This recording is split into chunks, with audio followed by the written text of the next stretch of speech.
to the lakeside city of Kisumu.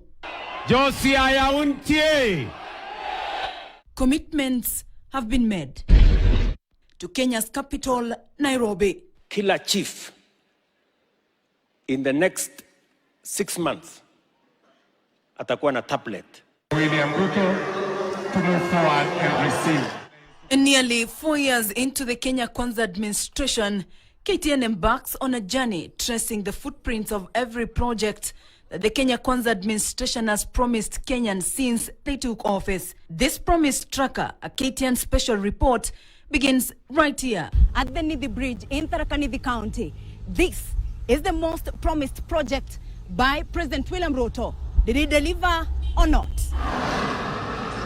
Hii Dhidi itakoma kuua wananchi wa hapa Meru na Tharaka Nithi na sehemu hii. Hii Dhidi Bridge mimi nitatengeneza. Kuna bridge hapo imesumbua sisi na nakumbushwa kila siku inaitwa Dhidi Bridge. Hiyo Dhidi Bridge contractor amefika ako kwa hapo. Nimekubaliana na DP hapa, sio this week, hiyo wiki ingine si ndio DP? The other week. Huyu mjamaa tuko tayari na contractor ana mobilize. Mimi nataka alete contractor the other week ya bridge ya Dhidi. My assurance to you is that we now have a solution for Dhidi Bridge. Maendeleo ni safari. In the backyard of Deputy President Kithure Kindiki, I spent several hours gazing at the infamous Dhidi Bridge. To call this bridge risky would be an understatement. Perched above a treacherous stretch, Dhidi Bridge is a constant reminder of a tragedy waiting to happen. Yet, for almost 4 years, President William Ruto has campaigned and used it to woo the people of Meru and Tharaka Nithi. Hii Dhidi Bridge For Dhidi Bridge. Dhidi Bridge. ya Dhidi. Mimi nitatengeneza. Today, the question remains, has the promise of a lasting solution crossed the notorious Dhidi Bridge? President William Ruto's promises have turned out to be nothing more than smoke and mirrors. When KTN conducted a spot check, the reality on the ground told a different story. The same bridge that was constructed decades ago still stands. For years, this neglected structure has remained a silent witness to tragedy, claiming tens of lives. Several years down the line, concerned citizens are left wondering whether this was just optics. Sina imani na hii serikali. Hata kama wamefanya tu vitu zenye hatuelewi, hatuna imani na hii serikali kabisa. Kwa sababu ni serikali ya kusema, lakini inasema tu bila matendo. Na si ati pesa ati haiko, pesa haiko. Sasa tunauliza, kwani wanangojea kampeni ifike ili wakuje sasa wapige na hii barabara kampeni? Sababu walisema kuna pesa. Hata inaanza kupasuka hapo chini. Tutengenezewe hiyo haraka iwezekanavyo. Tuone kama watu wetu sio wa Tharaka Nithi, ni watu wa Kenya mzima ndio wanakufia hapo. Lakini ukiangalia wale wengi ni wale wanatoka Maua, Meru, pande hiyo. Because President William Ruto and his deputy are on record stating different quotations mixing the entire nation. We have 7 billion shillings ya kujenga Dhidi Bridge. Sasa tumeweka pesa ya serikali 1.7 billion ya kujenga hiyo barabara, ya kujenga hiyo barabara kiasi, lakini mainly the bridge.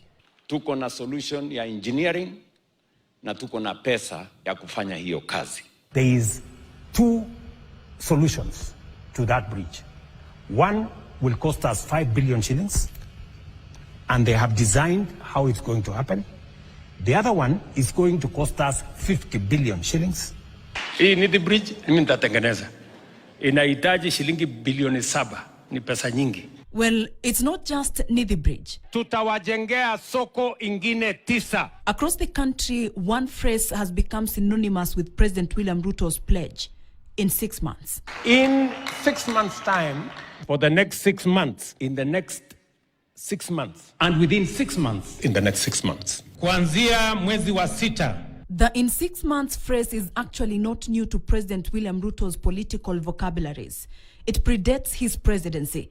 Long before he occupied the highest office in the land, then serving as deputy president under the Jubilee administration, Ruto stood before crowds and made a bold commitment regarding the construction of Kamarinyi Stadium. In 6 months' time, the stadium in Kamarinyi in West Pokot which is historic, will be complete. Years later, that pledge remains a reference point in conversations about political promises. It is a pattern that continues to draw scrutiny, especially whenever familiar timelines resurface in new projects. And Kenyans are now asking if 6 months is a deadline or merely a political catchphrase. Let's shift focus to Elgeyo Marakwet County. And for residents here, the Kamarinyi Stadium pledge became a symbol of waiting and delayed transformation.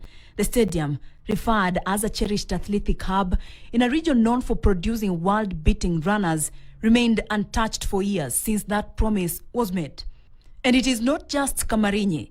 President William Ruto promised many others before he took office. In 6 months' time, the stadium in Wote will be complete. In 3 months' time, the stadium in Chuka will be complete. In 3 months' time, the stadium in Moyale will be complete. In a couple of months, the stadium in Eldoret will be complete. In Nyeri, the president gave the title. There was a challenge of title. Now we have a title, and now the program has been rolled out. In Kiambu, in another 3-4 months, the stadium will be complete. And now with the full weight of presidency behind him, it has not taken 3 months or 6 months, or a few months like he mentioned it. It has taken President William Ruto's administration 3 years, and still there is little to show. Kamarinyi is set to host Mashujaa Day on October 20th this year, but construction is yet to commence. And perhaps the government will have to look for alternative grounds to host the national celebration.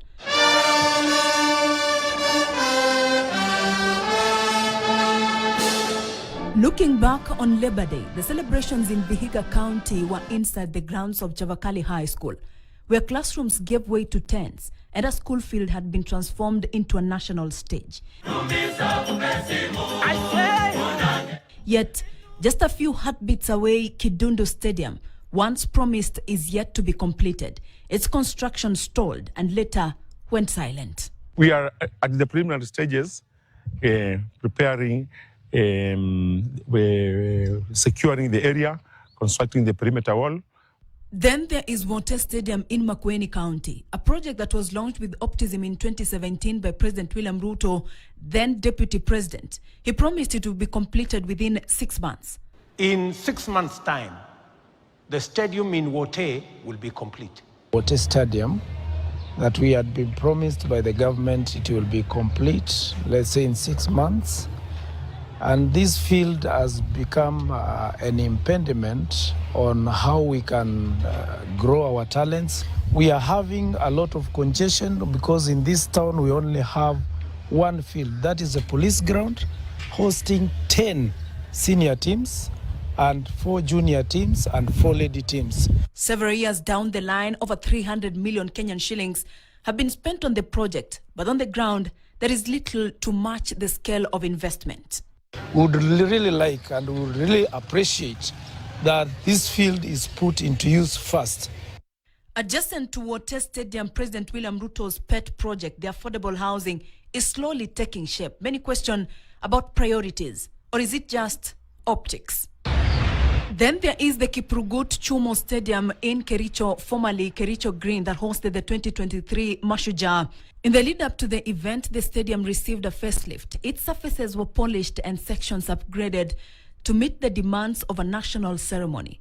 But the moment Kenyans departed, the moment appeared to fade with them. We are going to redesign the stadium.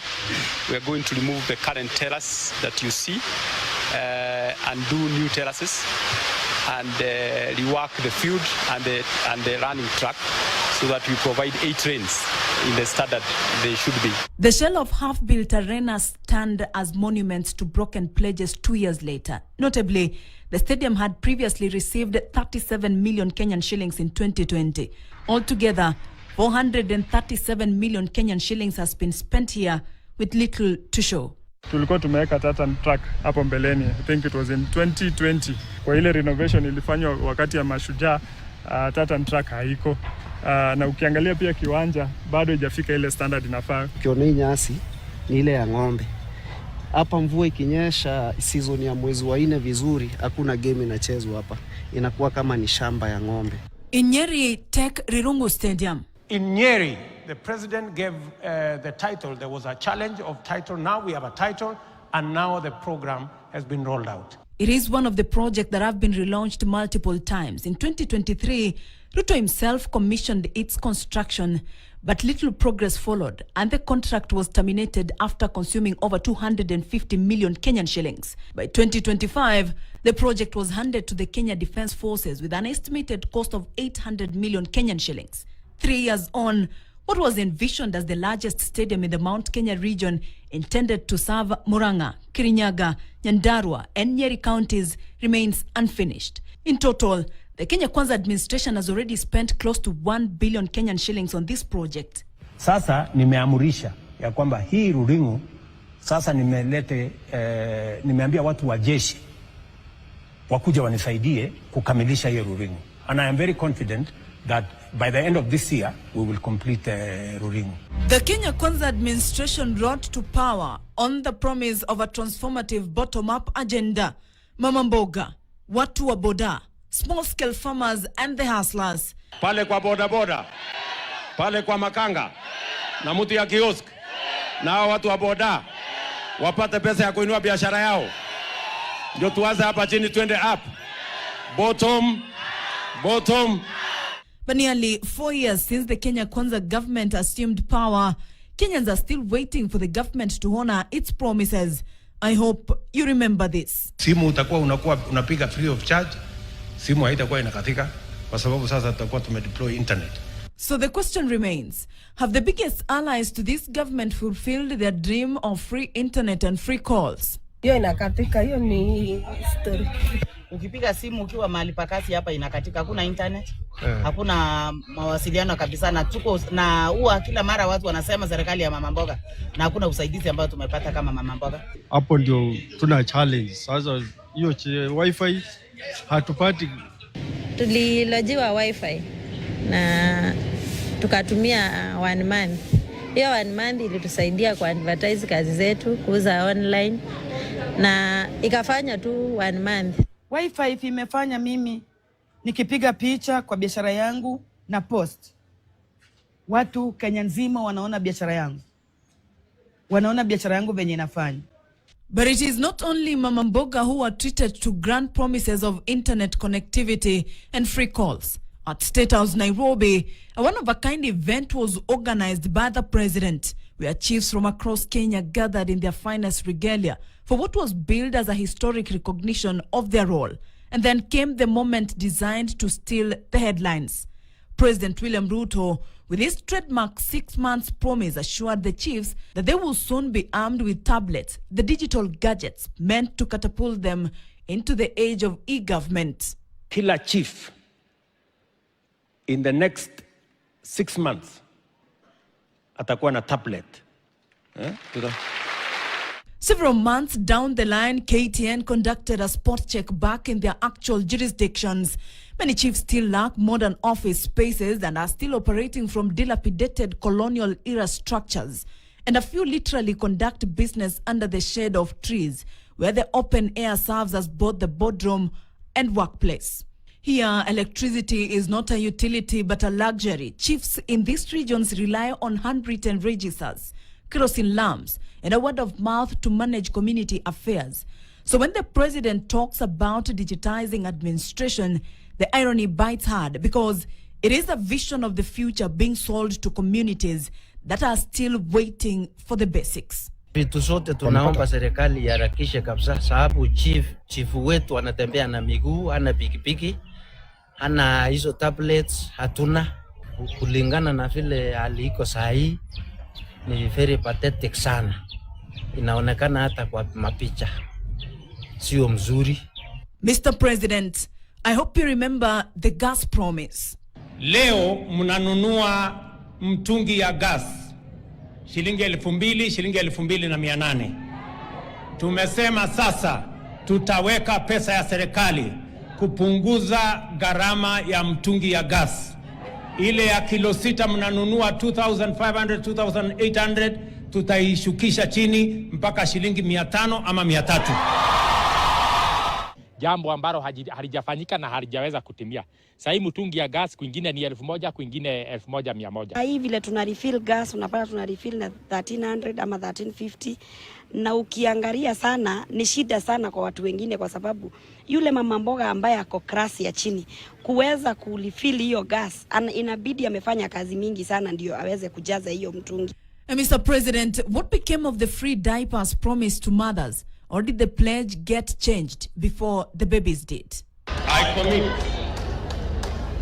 to provide mothers of newborn babies with diapers for their children for a minimum of 3 months paid for by the government of Kenya.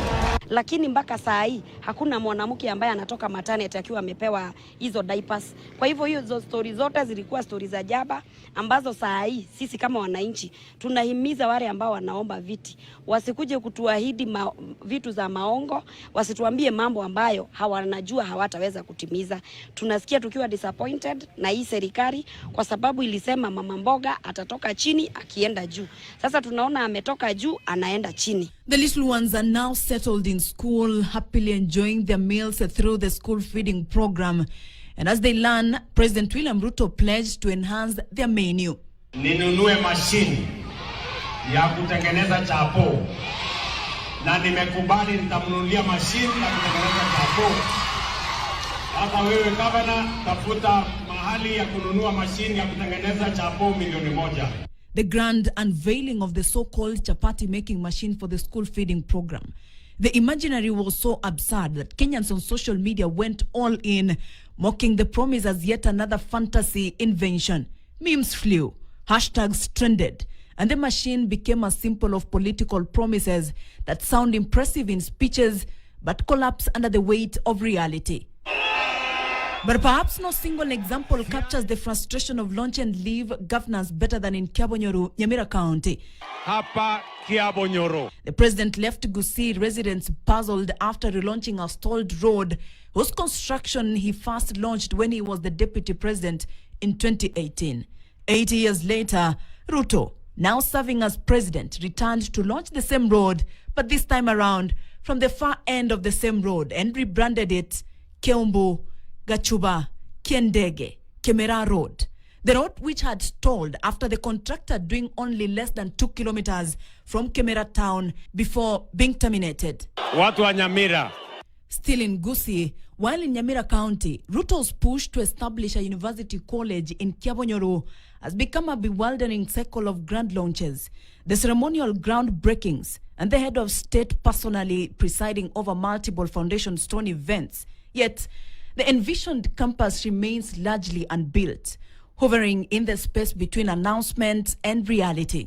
It all began on August 12, 2024, when President William Ruto issued a presidential directive establishing the new institution, setting the vision in motion. Kwa sababu tumeamua hiyo university inakuja hapa, mko na ardhi ya kutosha. Sasa watu wa university ya Kisii mtaenda kupanga ile maneno imebaki, ndio tukamilishe hiyo mpango ya kuleta university hapo. A year later, in August 2025, Ruto staged a state handover, turning paper plans into physical location. On October 2025, the project marked yet another milestone with a groundbreaking ceremony, yet actual construction only limped into motion around January 2026. Then came April 13th, 2026, when Ruto returned to Kiabonyoru to lay yet another foundation stone while pledging 500 million Kenyan shillings and 300 million Kenyan shillings for hostels.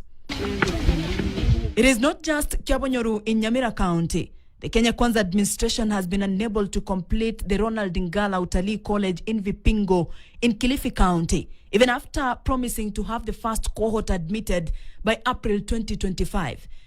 The government had pledged to complete phase 1 of the project, sitting on 56 acres that year, roll out the admission for the first cohort by January 2025, and start training by April. Construction of the project is expected to gobble up to 10 billion Kenyan shillings and 11 billion Kenyan shillings on completion. Initially, estimated at 4.9 billion Kenyan shillings. The project has faced long delays, with the first phase costing an additional 1.9 billion Kenyan shillings and still incomplete. During the 2022 campaign trail, Ruto made water security a cornerstone of his platform. He spoke of a future where drought will no longer dictate the fate of farmers or families. Ruto promised 100 mega dams and 1,000 smaller dams to end drought, provide irrigation, transform agriculture. Thwake Dam is one of the mega lies by this administration. President William Ruto first spoke about Thwake Dam. He painted it as a game changer, a project that will deliver water, power, and irrigation to millions, with its completion promised in just a few short years. During his subsequent visits, he assured locals that the dam will be ready soon, even tying its benefits to Konza metropolis and regional farming. We are going to complete Thwake by February next year. I have given very firm instructions. We cannot build Thwake forever. It must come to an end. Mimi sasa nataka niwatangazia kwamba tumepata pesa bilioni 9 ya kukamilisha hiyo dam ya Thwake. By April, May next year, that dam will be complete na itasaidia watu wa Kitui, watu wa Makueni na watu wa Machakos. Fast forward to today, and the reality is far less inspiring. The dam has stalled, deadlines have been missed one after another, and communities in Kitui, Machakos and Makueni are still waiting, still hoping for the water and jobs they were told were just around the corner. What was once sold as a flagship of progress now stands as a monument of broken timelines and political overpromising. Everybody knows Makueni County is within the arid and semi-arid areas, and therefore we need this water to do our irrigations. What I've been seeing is the opulence by the members, by our leaders. They are flying everywhere with the choppers. They are walking around with the fuel gas in vehicles, spending a lot of money. There is a lot of wastage in the spending at the expense of the development that we demand from the national government. Tulikuwa na matumaini makubwa sana na hii damu yetu. Tulikuwa kwanza matarajio ya tupate chakula, tujitosheleze kichakula. In Nakuru County, the construction of Itare Dam remains a promise. Little has been done to ensure the resumption of construction works. In May 2024, the government spokesperson revealed that reviving the dam project in Kurusoi North will cost the taxpayer an extra 5 billion Kenyan shillings. Initially, the dam whose construction was launched in 2016 was to cost 35 billion Kenyan shillings. However, the price tag has since ballooned, pushing the total estimated cost to 40 billion Kenyan shillings. In the Rift Valley, despite being President William Ruto's political bedrock, the region has a significant backlog of stalled projects, which the president himself initiated. The Ruto administration is yet to kick off construction of the 63 billion Kenyan shillings Arol and Kimwarel dams, key water projects that were expected to turn Kerio Valley into an agricultural hub and create thousands of jobs. On March 14th, 2023, Ruto met his Italian counterpart Sergio Mattarella in Nairobi and discussed the resumption of the stalled projects. We have agreed that the financing that was already made available is going to be restructured and the projects are going to start. We intend to clear the court issues in the next 1 month and be able to start the process of negotiating the restructuring of financing, and hopefully we should be able to go on with the construction of these dams in a matter of months.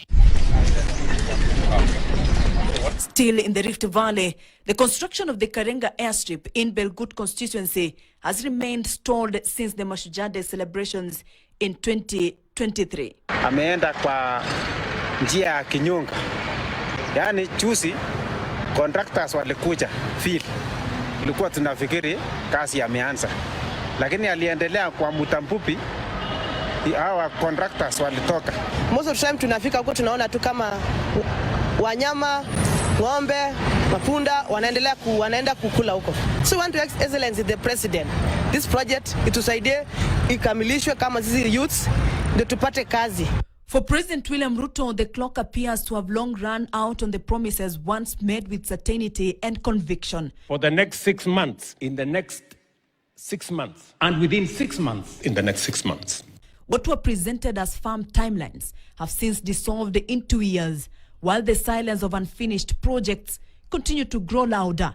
And so, Mr. President, the nation asks, was it ever about service or survival? Vera Mora, KTN.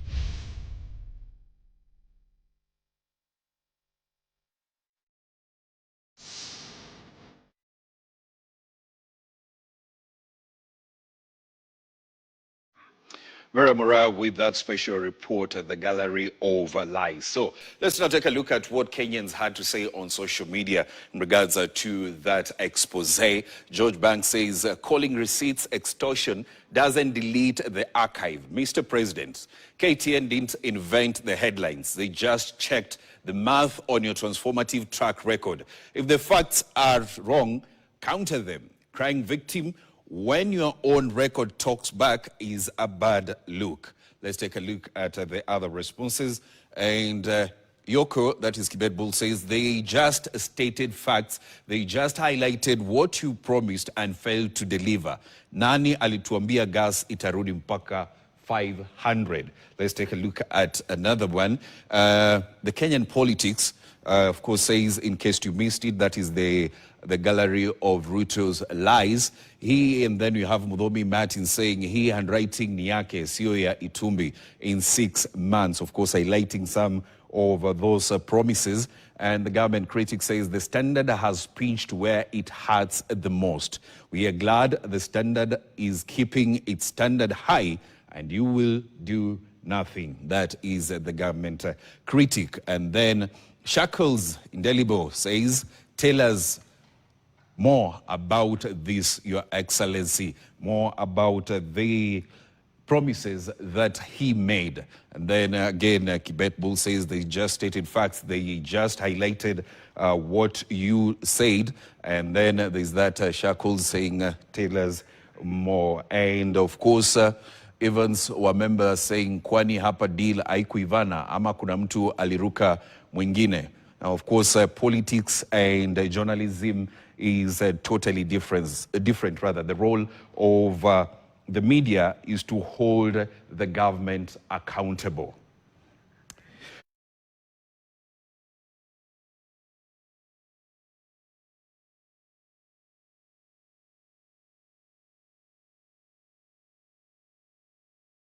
Border to sonic dispersal weapons.